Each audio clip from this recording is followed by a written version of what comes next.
બધા પિતૃઓ તો ખરા જ, પણ આ પરિવારની લાડકવાઈ દીકરી બેન રિદ્ધિ ઋણાનું બંધ આ પરિવારની સાથે એનો પૂરો થયો અને પરિણામે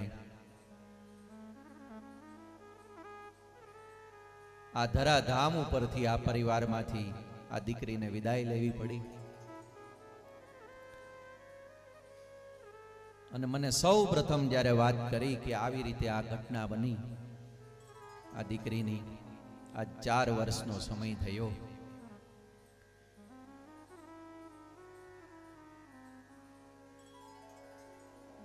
ત્યારે બધી એની વાત જે કાંઈ છે રિદ્ધિની, એ આ પરિવાર જે કંઈ વાતચીત કરી બધી મેં સાંભળી.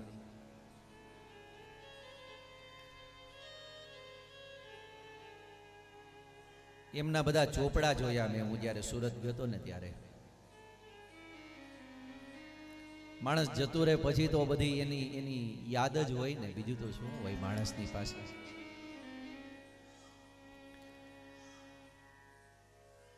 અને જોતા જ આપણને તેજસ્વી લાગે, હોનહાર લાગે, કંઈક ઉત્સાહથી ભરેલી હોય એવી દીકરી લાગે. આ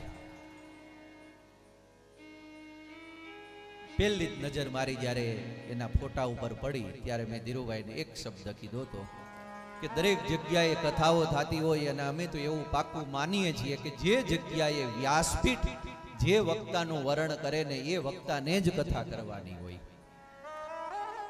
પણ ગ્રહ જોગ લગન તિથિ વાર આ બધું જો મળે અન ભાગવત ભગવાનની ઈચ્છા હોય અને તમે કથા કરો યજમાન પદે, મારે જો એ કથા કરવાની થાય તો એ દીકરીને જોતા મને એવું લાગ્યું. એટલે મેં એને ત્યારે એક જ વાક્યની અંદર બધી જ વાત કરી દીધી હતી કે તન મન અને ધનથી મારો આની અંદર પૂરેપૂરો સહયોગ છે, તમે જે કરો ને એના માટે. અને આજ દિવસ સુધી એમને ક્યારેય કોઈ વાત નથી કરી, કેવલ આ ભગવત કાર્ય એને કરી દેવાની ભાવના.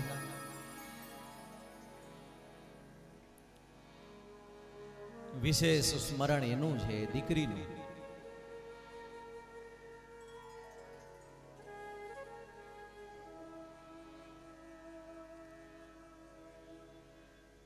એક દીકરી હોય અને એને તમે 25 વર્ષની તમારા ઘરે પાળી પોષીને મોટી કરો અને પછી જ્યારે દીકરીનું કન્યાદાન કરી દેવાની વાત આવે કે દીકરીને હવે પારકે ઘર મોકલવાની છે,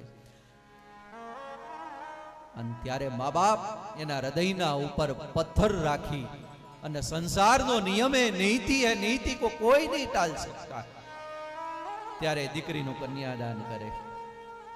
હવે તમે વિચાર કરો કે 25 વર્ષ જે દીકરીને મોટી કરી હોય, ઉછેરી હોય, એનું કન્યાદાન કરવાનું હોય આપણી નજર સામે, અને તોય મા બાપને પોતાના હૃદયના ઉપર પથ્થર રાખવો પડે ને ત્યારે કરી શકે. તો કાળની થપાટની અંદર આ દીકરી છે એ મૃત્યુના મુખની અંદર હોમાઈ ગઈ. એની પીડા ને વેદના તો આ મા બાપને પૂછો ને તો જ ખબર પડશે કે કેવી હશે એની વેદના. કેવી દીકરી, જગતની એક સામાન્ય મજૂર બાપ હોય ને,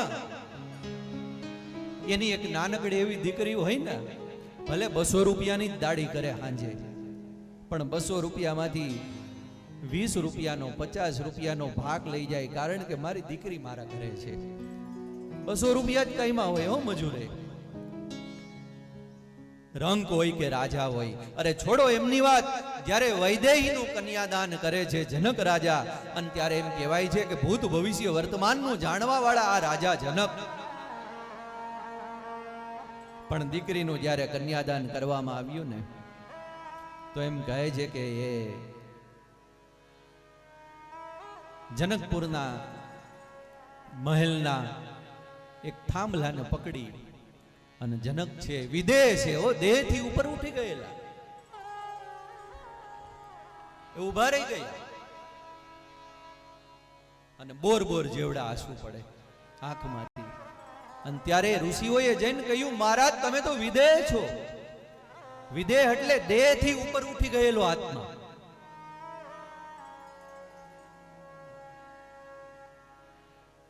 તમને આ પીડા કેમ થઈ? ત્યારે જનકજીએ એક વાક્યની અંદર જ જવાબ આપ્યો હતો કે ભાઈ આના માટે તો કોઈ દીકરીના બાપ બનવું પડે. આ પીડાને તમે તો જ સમજી શકો. પણ મહારાજ તમે તો શાસ્ત્રને જાણો, વેદ ઉપનિષદના જાણકારા ઋષિમુનિઓને કોઈ પ્રશ્ન હોય તો ત્યારે તમને પૂછવા આવે કે મહારાજ તમે સમાધાન કરો, અમારું સમાધાન કરો. અને તમારી આ દશા. કહ્યું કે એક સામાન્ય દીકરી હોય ને બાપ તોય એની વિદાય સહન ન કરી શકે, તો આ દીકરી તો મારી જાનકી છે, સીતા જેવી દીકરી છે કે આકાશ પાતાળ પૃથ્વીની અંદર જેના ગુણોને ગાવામાં આવે એ દીકરી જાતી હોય, એની વિદાય થતી હોય તો હું કઈ રીતે સહન કરી શકું? ભલે રાજા હોય કે રંક હોય, કોઈ પણ બાપ હોય ના, એના માટે એની દીકરી કેવી હોય? દીકરી તો લાડકવાઈ જ હોય. દીકરી મારી લાડકવાઈ, લક્ષ્મીનો અવતાર.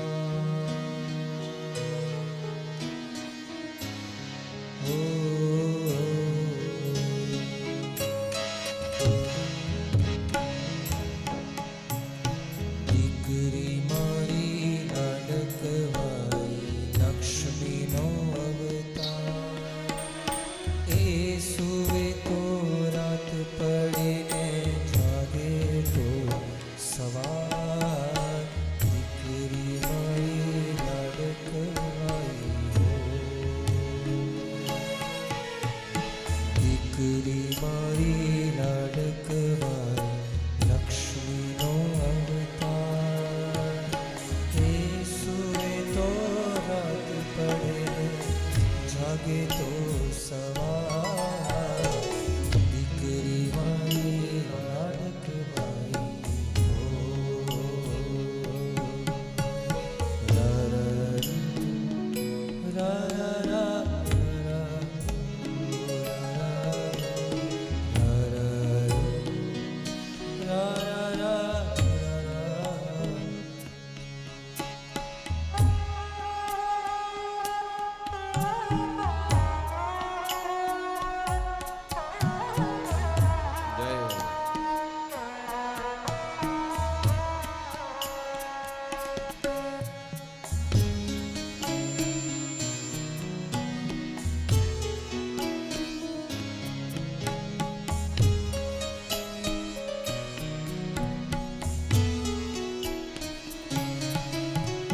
દીકરી તારા વાલનો દરિયો જીવન ભર છલકાય. પામતા જીવન માત પિતાનું ધન્ય થઈ જાય.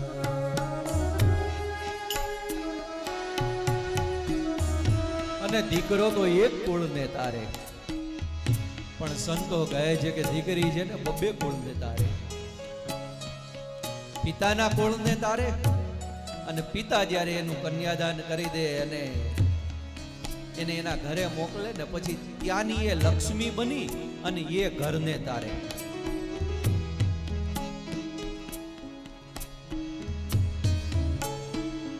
ઓ દીકરી તારા વાલનો દરિયો જીવન ભર છલકાય. પામતા જીવન માત પિતાનું ધન્ય થઈ જાય. એક જ સ્મિતમાં તારા ચમકે મોતીડા હજાર. દીકરી મારી લાડકવાઈ, લક્ષ્મીનો અવતાર. એ સુવે તો રાત પડે જાગે તો સવાર. દીકરી મારી લાડકવાઈ,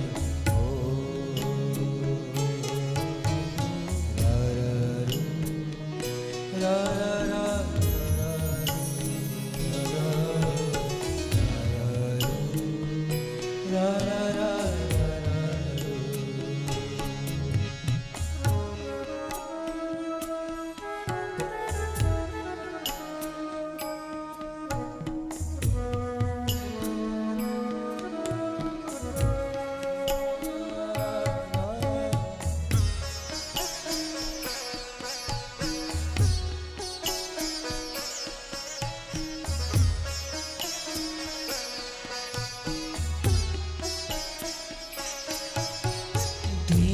ઢીંગલા સાથે રમતી ઢીંગલી એવું મારું બાળ. રમતા થાકીને ભૂખ લાગે ત્યારે ખીર રાખું તૈયાર.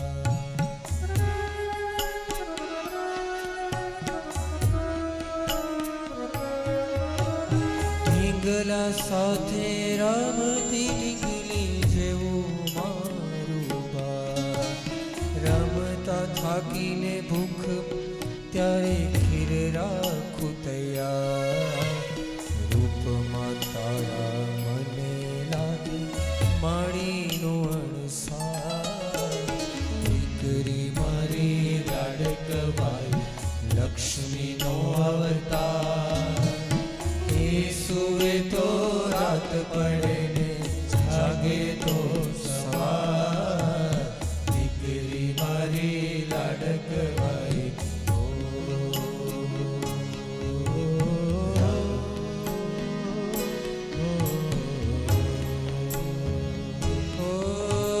કાલી ખેલી વાણીથી ઘર ઘૂઘરો થઈને ગુજે. પાપા પગલી ચલાવતા બાપનું હૈયું જુએ.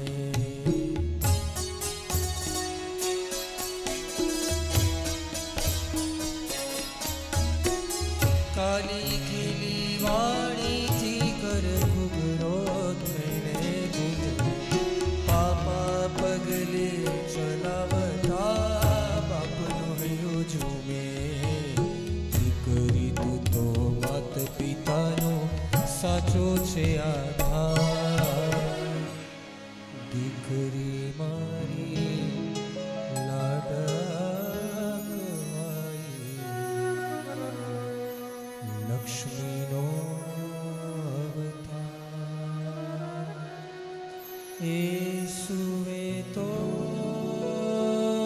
રાત પડે જાગે તો રા રા રા.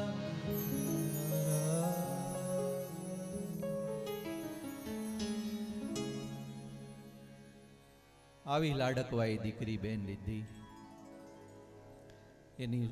એનું સ્મરણ વિશેષ છે કથામાં, એની સ્મૃતિ વિશેષ છે આજ.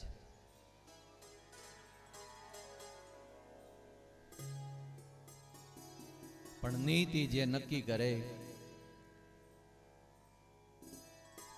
એ નીતિની સામે કોઈનું કંઈ ચાલે નહીં.